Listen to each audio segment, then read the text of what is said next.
One of my biggest life accomplishments was winning the XXL biggest paddle and wave at Mavericks. It was 51 foot.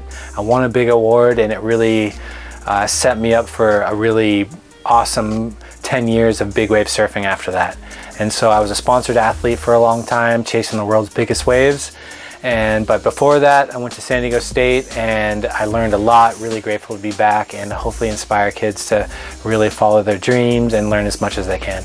I think staying humble is a big thing, and always being grateful for where you're at and to work as hard as you can towards whatever goal you're going towards. And you can really learn a lot through, you know, your wipeouts and your failures in life, and to not let, you know, something small upset you. Really just try to learn and grow from everything that you go through. You know, I think one thing that's really important for students and people that I want to encourage is to really believe in themselves and to really never give up.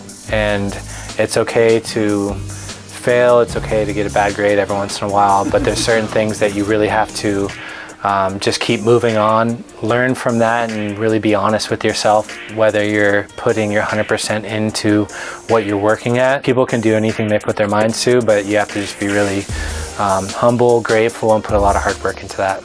I really feel like San Diego State and going to school, education, is a really important part of not only my own success, but all these other students. I think it's really important to challenge yourself, read a lot, learn a lot, because you only have one brain, and you got to like really use that. And if you're smart, you can really be successful in anything that you want in life. You can accomplish anything that you want if you know, really try to learn and stay humble and just take in all the information you can while you're here.